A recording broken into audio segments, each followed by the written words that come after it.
નમસ્કાર મિત્રો, શેરબજાર ગુજરાતી યુટ્યુબ ચેનલમાં તમારા બધાનું સ્વાગત છે। મિત્રો, આજે આપણે એવા ડિફેન્સ કંપનીના શેર વિશે વાત કરવાના છીએ જે કંપનીમાં એક્સપર્ટ ખરીદીની સલાહ આપી રહ્યા છે અને ફરીથી આ શેરમાં આપણને તેજી જોવા મળી શકે છે એવું પણ એક્સપર્ટ જણાવી રહ્યા છે।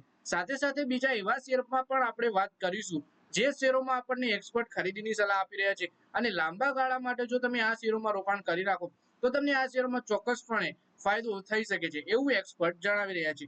તો આ વિડીયોને તમે પૂરેપૂરો જોજો જેથી કરીને જો તમારા જોડે પણ આ ડિફેન્સ કંપનીના શેર હોય તો તમને આ શેર વિશેની માહિતી મળી રહે અને આગળ તમારે આ શેરમાં શું કરવું એના વિશે તમે જાણી શકો, અથવા તો પછી જો તમે શેર બજારમાં રોકાણ કરવાનું વિચારી રહ્યા હોવ તો તમને આ શેરો વિશેની માહિતી મળી રહે।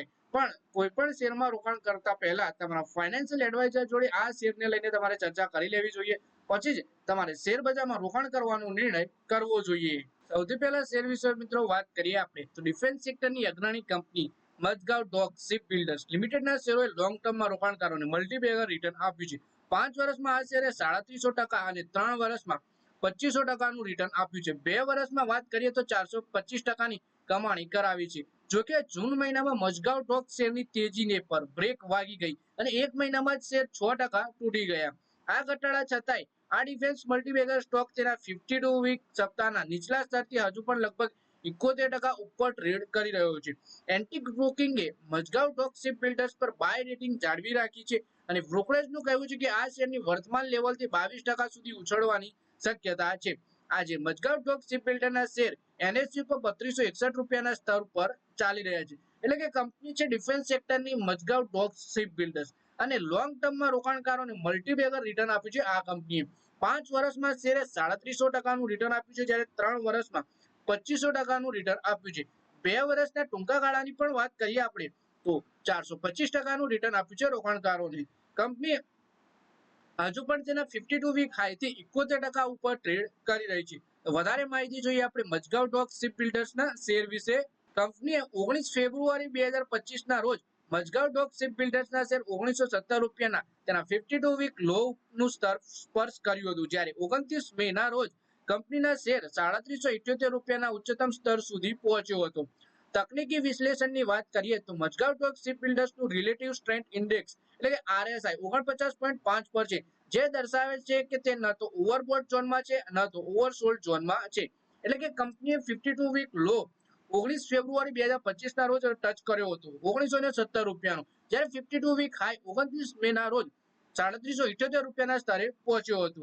કંપનીનો આરએસઆઈ પણ 49.5 પર છે, જે ના ઓવરબોટ ના તો ઓવરસોલ્ડ ઝોન દર્શાવે છે કંપનીના શેરનો। મઝગાંવ ડોક શિપ બિલ્ડર્સ લિમિટેડ ભારત સરકારના રક્ષા મંત્રાલયના આધીન એક સાર્વજનિક ક્ષેત્રની શિપયાર્ડ કંપની છે। તે મુખ્યત્વે યુદ્ધ જહાજો, સબમરીનનું નિર્માણ અને સમારકામ કરે છે અને વાણિજ્ય ગ્રાહકો માટે કાર્ગો જહાજો, tug, barge, support vessel, razor અને પાણીના ટેન્કર જેવા જહાજો પણ બનાવે છે। એટલે કે કંપની એક સરકારી કંપની છે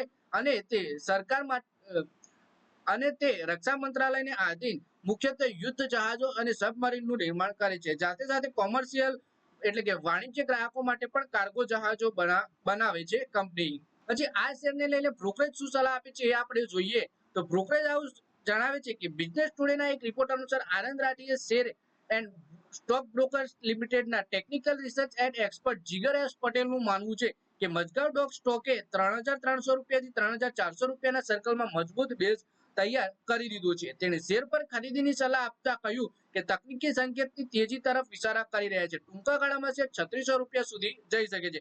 એટલે કે બ્રોકરેજ હાઉસ આનંદ રાઠીના stock brokers technical research and expert Jigar S પટેલે જણાવ્યું કે આ શેરમાં તેજી આવી શકે છે અને 3600 રૂપિયા સુધી આ શેર જઈ શકે છે। સાથે ખરીદીની સલાહ પણ આ શેરમાં આપવામાં આવી છે। પછી વાત કરી કે બ્રોકરેજ હાઉસ એન્ટિકે પણ શેર પર ખરીદીની સલાહ આપતા 3858 રૂપિયાનો ટાર્ગેટ નક્કી કર્યો છે। બ્રોકરેજનું કહેવું છે કે શ્રીલંકાની સૌથી મોટી શિપયાર્ડ કંપની કોલંબો ડોકયાર્ડમાં 51% હિસ્સેદારી ખરીદવી મઝગાંવ ડોક માટે વ્યૂહાત્મક રૂપથી મહત્વનું પગલું છે। આનાથી તેના જહાજ સમારકામ વ્યવસાયને વિસ્તૃત કરવાની તેની મહત્વાકાંક્ષાને મોટો વેગ મળશે। કંપનીની ઓર્ડર પાઇપલાઇન મજબૂત છે અને સરકાર દ્વારા ઓફર કરાયેલા જહાજ નિર્માણમાં પ્રોત્સાહનો પણ ટૂંકા ગાળામાં સ્ટોક માટે મહત્વપૂર્ણ પ્રેરક સાબિત થઈ શકે છે। એટલે કે કંપનીએ જે શ્રીલંકાની સૌથી મોટી શિપયાર્ડ હતી કોલંબો ડોકયાર્ડ, એમાં 51% હિસ્સેદારી ખરીદી છે અને આનાથી કંપનીને જે સમારકામ કરવાના વ્યવસાય હતો એને વિસ્તૃત કરવામાં પણ મહત્વાકાંક્ષી મોટો વેગ મળશે, જેથી બ્રોકરેજ હાઉસની આશા છે કે આવનારા સમયમાં શેરમાં આપણને તેજી જોવા મળી શકે છે.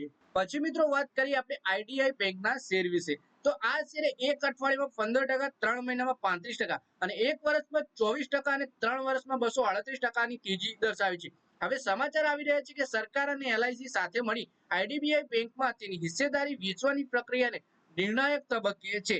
સીએનબીસી ટીવી 18 ના એક્સક્લુસિવ રિપોર્ટ અનુસાર સરકાર અને ફાઇનાન્શિયલ બિડ્સે મંગાવવાની તૈયારીઓમાં છે. બેંકનો શેર 30 જૂનના રોજ સવારે 30 જૂનના રોજ ₹101.32 ભાવે બંધ ની સરખામણીએ ₹102.05 ભાવે ખુલ્યો. ત્યારબાદ શેરમાં 3% ઉછાળો જોવા મળ્યો. એટલે કે આઈડીબીઆઈ બેંકમાં સરકાર અને એલઆઈસી બંને મળીને પોતાની હિસ્સેદારી વેચવાની તૈયારી નિર્ણાયક તબક્કે કરી રહી છે અને સાથે ફાઇનાન્શિયલ બીડ પણ મંગાવવામાં તૈયારીઓ ચાલી રહી છે આ શેરમાં. વધારે માહિતી જોઈએ આપણે આઈડીબીઆઈ બેંકના શેર વિશે. પછી આપણે વાત કરીએ કે સીએનબીસી ટીવી 18 ના એક્સક્લુસિવ રિપોર્ટમાં શું જાણવા મળ્યું. તો ડીલનો આગળનો સ્ટેપ શરૂ થવાનો છે અને સરકાર ટૂંક સમયમાં આઈડીબીઆઈ બેંક માટે ફાઇનાન્શિયલ બીડ મંગાવવાની છે. એટલે કે ઈચ્છુક ખરીદારો હવે પોતાના મૂલ્ય પ્રસ્તાવો આપી શકે છે. પછી વાત કરીએ કે એસપીએ એટલે કે શેર પરચેસ એગ્રીમેન્ટ પર સરકાર અને સંભવિત બિડર્સ વચ્ચેની વાતચીત લગભગ પૂર્ણ થઈ ગઈ છે. પછી વાત કરીએ કે આ ડીલને આગળ વધારવા માટે મંત્રીઓની સમિતિ પાસેથી ટૂંક સમયમાં જ મંજૂરી મળી શકે છે. વિત્ત મંત્રીનું નિવેદન જોઈએ તો એફએમ નિર્મલા સીતારમણે પહેલાથી સંકેત આપી ચૂક્યા છે કે આઈડીબીઆઈ ડીલ FY26 માં પૂરી થઈ શકે છે. પછી વાત કરીએ આપણે એલઆઈસી કેટલો હિસ્સો આ શેરમાં વેચી શકે છે. તો સરકાર અને એલઆઈસી મળીને આઈડીબીઆઈ બેંકમાં તેની 60.62% હિસ્સેદારી વેચવાની તૈયારી છે.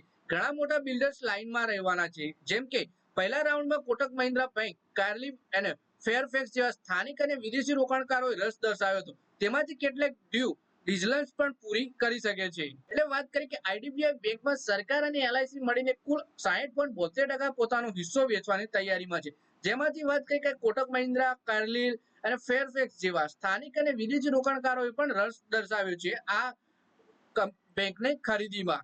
પછી વાત કરીએ કે જો આ ડીલ થાય તો પહેલીવાર હશે જ્યારે કોઈ સરકારી બેંક સંપૂર્ણપણે ખાનગી હાથમાં જશે. અને આના વેલ્યુએશન વિશે વાત કરીએ તો માર્કેટ એક્સપર્ટનું માનવું છે કે ફાઇનાન્શિયલ બિડ્સમાં આ રેન્જમાં આવી શકે છે, જે કે અંતિમ નિર્ણય હજી બાકી છે. એટલે કે 45,000 થી 55,000 કરોડ સુધીની આ બેંકની વેલ્યુએશન થઈ શકે છે, પણ હજુ અંતિમ નિર્ણય લેવાનો બાકી છે. પછી બેંકની સ્થિતિ વિશે વાત કરીએ તો આઈડીઆઈ બેંક હવે નફામાં પાછી આવી ગઈ છે. તેનું એનપી અને બેલેન્સ શીટ પણ સુધરી ગયો છે, જે ખરીદારો માટે આકર્ષક બનાવે છે. જેમ જ ફાઇનાન્શિયલ બિડ્સની પ્રક્રિયા શરૂ થશે, આઈડીબીઆઈ શેરનો ભાવ અને વોલ્યુમ બંનેમાં હલચલ જોવા મળી શકે છે. આઈડીબીઆઈ બેંકનું ખાનગીકરણ હવે મોટા તબક્કે છે. સરકાર ટૂંક સમયમાં ફાઇનાન્શિયલ બિડ્સ મંગાવવાની છે અને જો બધું જ પ્લાન મુજબ રહ્યું તો FY26 માં આ ડીલ પૂરી થઈ શકે છે. રોકાણકારો માટે આ એક મોટું ટ્રિગર સાબિત થઈ શકે છે. તો મિત્રો આ વિડીયોમાં આપણે વાત કરી મઝગાંવ ડોક શિપ બિલ્ડર્સના શેર વિશે અને આઈડીબીઆઈ બેંકના શેર વિશે, જેમાં મઝગાંવ ડોક શિપ બિલ્ડર્સમાં બ્રોકરેજ હાઉસ ખરીદીની સલાહ આપી રહ્યા છે અને ₹3800 સુધીનો ટાર્ગેટ આપી રહ્યા છે આ શેરમાં. એ પણ તમે લાંબા ગાળા સુધી જો આ શેર હોલ્ડ કરી રાખો તો.